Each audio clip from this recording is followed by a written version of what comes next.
Doctor T M Thomas Isaac sir, ഇവിടെ ഏറ്റവും ഗുരുതരമായ ഒരു ആക്ഷേപം ഇന്നിപ്പോൾ ഈ ധവളപത്രം പുറത്തിറക്കിയ ശേഷം സർക്കാരിൻ്റെ ഭാഗത്തുനിന്നുണ്ടായത് കഴിഞ്ഞ 10 വർഷമായി ഇടതുമുന്നണി സർക്കാർ വരുത്തിവെച്ച നഷ്ടമാണ് സംസ്ഥാനത്തെ ഈ പാപ്പരത്വത്തിലേക്ക് തള്ളിവിട്ടതെന്നാണ്. പിന്നെ താങ്കൾ വളരെ സവിശേഷമായി അവതരിപ്പിച്ച കിഫ്ബി എന്ന ബജറ്റിന് പുറത്തുള്ള സ്പെഷ്യൽ പർപ്പസ് വെഹിക്കിൾ, അതിൻ്റെ പ്രഖ്യാപിത ലക്ഷ്യങ്ങളിൽ നിന്ന് മാറി അതിലേക്കെത്തുന്ന ഫണ്ടിൻ്റെ കാര്യത്തിലാണെങ്കിലും അതിൻ്റെ പ്രവർത്തന രീതിയാണെങ്കിലും അതിലെ പദ്ധതികളുടെ വിനിയോഗമാണെങ്കിലും അതിനെല്ലാം ക്രമവിരുദ്ധമായി കാര്യങ്ങൾ നീങ്ങി എന്ന ചില പരാമർശങ്ങൾ കൂടി ഇന്ന് ഈ ധവളപത്രത്തിലുണ്ട്. ഇപ്പോൾ ഉദാഹരണത്തിന് കിഫ്ബിയെക്കുറിച്ച് പറയുമ്പോൾ ഈ സംസ്ഥാന വരുമാനങ്ങൾ ഒരു സഞ്ചിത നിധിയിലേക്ക് എത്തണം എന്ന ഭരണഘടനാ തത്വത്തിൻ്റെ ലംഘനമാണ് കിഫ്ബിയിൽ സംഭവിച്ചിരിക്കുന്നതെന്നും മോട്ടോർ വാഹന നികുതിയുടെ 50% പെട്രോളിയം സെസ് മുഴുവനായും കിഫ്ബിയിലേക്ക് മാറ്റിയത് ചട്ടവിരുദ്ധമാണ് എന്ന് തുടങ്ങിയിട്ടുള്ള ഗുരുതരമായ കണ്ടെത്തലുകൾ കൂടി ഈ ധവളപത്രത്തിൻ്റെ ഭാഗമായി പുറത്തു വരുന്നു. ഇന്ന് ഈ സംസ്ഥാനത്തിൻ്റെ കടം എന്താണെന്ന് വ്യക്തമാക്കുന്ന ധവളപത്രത്തെ മുൻ ധനമന്ത്രി എന്ന നിലയിൽ, കിഫ്ബിയുടെ പ്രചാരകൻ എന്ന നിലയിൽ doctor T M Thomas Isaac താങ്കൾ എങ്ങനെ വിലയിരുത്തും? ഈ വിമർശനങ്ങളെ താങ്കൾ എങ്ങനെ നേരിടും? ഈ ധവളപത്രത്തിൽ പറയുന്ന പോലെ സംസ്ഥാനത്ത് ബഡ്ജറ്റിൽ സാമ്പത്തിക ഞെരുക്കമുണ്ട്. നമ്മുടെ ചെലവിന് ആവശ്യമായിട്ടുള്ള വരുമാനം ഇല്ല. അതിപ്പോൾ തുടങ്ങിയെന്നിരിക്കരുത്, എത്രയോ നാളായിട്ട്. ഇതിക്ക് മുമ്പുള്ള UDFന്റെ കാലത്തും ഇത് തന്നെയാണ് സ്ഥിതി. തെളിവെന്താ? തെളിവ് ആ കാലം മുതൽ നമ്മുടെ റവന്യൂ കമ്മിയാണ്. നമ്മുടെ ചെലവിനുള്ള വരുമാനം, റവന്യൂ വരുമാനം ഉണ്ടാവുന്നില്ല. അപ്പോൾ ഇപ്പം തുടങ്ങിയിട്ടുള്ള കാര്യമല്ല. അതുകൊണ്ട് നമ്മുടെ റവന്യൂ ചെലവുകൾക്ക് വായ്പ എടുക്കുന്ന പണം പണ്ടും ഉപയോഗിച്ചിരുന്നു, ഇന്നും ഉപയോഗിക്കുന്നു. ഇതാണ് അവസ്ഥ. അതിനാരെയും കുറ്റപ്പെടുത്താൻ പറ്റില്ല. കാരണം മറ്റ് സംസ്ഥാനങ്ങളിൽ നിന്ന് വ്യത്യസ്തമായിട്ട് നമ്മുടെ സ്കൂളിലെ അധ്യാപകർക്കൊക്കെ സർക്കാരാണ് ശമ്പളം കൊടുക്കുന്നത്. സർക്കാരിൻ്റെ ശമ്പളത്തിൻ്റെ ഏതാണ്ട് പാതി, ജീവനക്കാരുടെ പാതി നമ്മുടെ സ്കൂളുകളിലാണ്. അതുകൊണ്ടൊന്നും ദോഷമൊന്നും പറ്റിയിട്ടില്ല. അതുകൊണ്ട് എല്ലാവർക്കും വിദ്യാഭ്യാസമുണ്ട്, അതിൻ്റെ നേട്ടം നാട്ടിനുണ്ടായിട്ടുണ്ട്. പക്ഷെ ഇത് പോരാ. നമുക്ക് അടിയന്തരമായിട്ട് ആധുനിക വ്യവസായങ്ങൾ കൊണ്ടുവരണം, തൊഴിലുകൾ സൃഷ്ടിക്കണം. അത്തരത്തിൽ മൂലധനത്തെ നമ്മുടെ നാട്ടിലേക്ക് കൊണ്ടുവരുന്നതിന് പല തടസ്സങ്ങളിൽ ഏറ്റവും വലിയ തടസ്സം നമ്മുടെ പശ്ചാത്തല സൗകര്യങ്ങൾ വളരെ പിന്നോക്കമാണെന്ന്.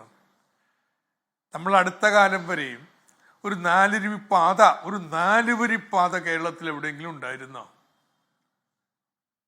ഏത് മേഖല എടുത്താലും പശ്ചാത്തല സൗകര്യങ്ങളിൽ നമ്മൾ പിന്നോക്കമാണ്. എന്തുകൊണ്ടാത്? വായ്പ എടുക്കുന്ന പണം ഇതിനൊന്നുമല്ല, എത്രയോ ദശാബ്ദങ്ങളായിട്ട് ഉപയോഗിക്കുന്നത് നമ്മുടെ ദൈനംദിന ചെലവുകൾക്കാണ്. ഇതെങ്ങനെ മറികടക്കാൻ പറ്റാം? ബഡ്ജറ്റിൽ നിന്ന് കുറച്ച് പണം നീക്കി വെക്കാൻ പറ്റുന്നത് എടുത്തിട്ട് റോഡ്, പാലങ്ങൾ, കെട്ടിടങ്ങൾ, പിന്നെ വ്യവസായ പാർക്കുകൾ, വൈദ്യുതി നിലയങ്ങൾ, ഇതൊക്കെ ഉണ്ടാക്കാൻ പോയിട്ടുണ്ടെങ്കിൽ 20-25 വർഷം വേണ്ടി വരും എത്തിച്ചേരാൻ. അപ്പോഴേക്കും ലോകവും ഇന്ത്യയൊക്കെ വളരെ കടന്നുപോയി കാണും. അതുകൊണ്ട് എന്തെങ്കിലും ഉണ്ടായാൽ പോരാ, ഇന്നുണ്ടാവണം. എത്രയാണ്? ഒരു 2-3 ലക്ഷം കോടി രൂപ നമ്മുടെ പശ്ചാത്തല മേഖലയിൽ നിക്ഷേപം നടത്തണം. അതെങ്ങനെ കഴിയും? സർക്കാരിന് വായ്പ എടുക്കാൻ കഴിയില്ല. എത്ര പലിശ കൊടുത്താലും കേന്ദ്രം പറയുന്നതിൻ്റെ താഴെ വായ്പ എടുക്കാൻ പറ്റത്തുള്ളൂ. അതുകൊണ്ടാണ് ഇങ്ങനൊരു സംവിധാനം ഉണ്ടാക്കിയത്, കിഫ്ബി എന്ന് പറയുന്നത്. എങ്ങനെയാ കിഫ്ബി പ്രവർത്തിക്കുക? നമുക്ക് നമ്മുടെ ഇപ്പോൾ ഈ ധവളപത്രത്തിൽ മുനിസിപ്പാലിറ്റികൾക്ക് ബോണ്ട് ഇറക്കാം, അതിന് അനുവാദം കൊടുക്കണമെന്ന് പറഞ്ഞിരുന്നു. നല്ല കാര്യമാണ്. എങ്ങനെ ബോണ്ട് ഇറക്കുന്നേ? സർക്കാർ മുനിസിപ്പാലിറ്റിക്ക് എല്ലാ വർഷവും ഗ്രാൻഡ് കൊടുക്കുന്നുണ്ട്. ആ വരുമാനം ഈട് വെച്ചിട്ട് അല്ലെങ്കിൽ ചൂണ്ടിക്കാണിച്ചിട്ട് ആ വരുമാനം ഭാവിയിൽ കിട്ടുമ്പോൾ അതിൽ നിന്ന് കൊടുക്കാന്ന് പറഞ്ഞിട്ടായി ബോണ്ട് ഇറക്കണേ. ഇതുപോലെ തന്നെ നമ്മൾ ഒരു നിശ്ചിത തുക മോട്ടോർ വാഹന നികുതിയുടെ പകുതി കിഫ്ബിക്ക് എല്ലാ വർഷവും നൽകും എന്ന് നിയമം പാസ്സാക്കുന്നു. ആ ഭാവി വരുമാനത്തെ സെക്യൂരിറ്റൈസ് ചെയ്ത് കഴിഞ്ഞാൽ ഒരു 25 വർഷം കിട്ടാൻ പോകുന്ന നികുതി ഇന്ന് വായ്പ എടുത്ത് അവർക്കിതൊക്കെ പണിയാം. ഇതാണ് വളരെ ലളിതമായി പറഞ്ഞത്. ഇങ്ങനെ അല്ലെങ്കിൽ എങ്ങനെയാ ഇതൊക്കെ പണിയുക? ഇതൊന്നും വേണ്ടെന്നാണോ? അപ്പോൾ ആശങ്ക എന്താണ്? ഇപ്പൊ ഇവിടെ പറഞ്ഞു കേട്ട് എന്താ ഇത് വളരെ ചട്ടവിരുദ്ധമായിട്ടുള്ള കാര്യം. എന്താ ചട്ടവിരുദ്ധമായിട്ടുള്ള കാര്യം?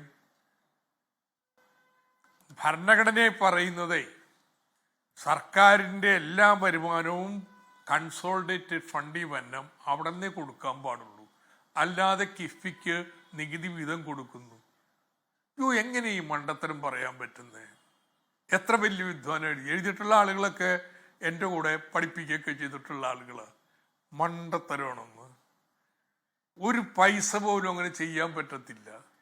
ട്രഷറിയിൽ മോട്ടോർ വാഹന നികുതി അടച്ചു കഴിഞ്ഞാൽ അവിടെ വരുന്ന പണം ഓരോ മാസവും അതിൻ്റെ പകുതിയാണ് കൊടുക്കുന്നത്. എവിടെ നിയമലംഘനം? റൂൾസ് ഓഫ് ബിസിനസ്സിനെതിരാണ്. റൂൾസ് ഓഫ് ബിസിനസ് തിരുത്തിന്ന് അത് റിവൈസ് ചെയ്തു. ഇങ്ങനെ സിഇഒ അദ്ദേഹം എക്സ് ഒഫീഷ്യൽ സെക്രട്ടറി ആകുമ്പോൾ പാടില്ല. ഹൈക്കോടതി കേസിൽ അംഗീകരിച്ച കാര്യമാണെന്ന്. അതൊക്കെ എനിക്ക് തോന്നുന്നു എൻ്റെ സുഹൃത്തുക്കളായ വിദ്വാന്മാർ ഇത് എഴുതാൻ സാധ്യതയില്ല. ഈ ഫിനാൻസ് ഡിപ്പാർട്ട്മെന്റിലെ ചില കുനിഷ്ടുക്കള് പറഞ്ഞ് തെറ്റിദ്ധരിപ്പിച്ചതാവും.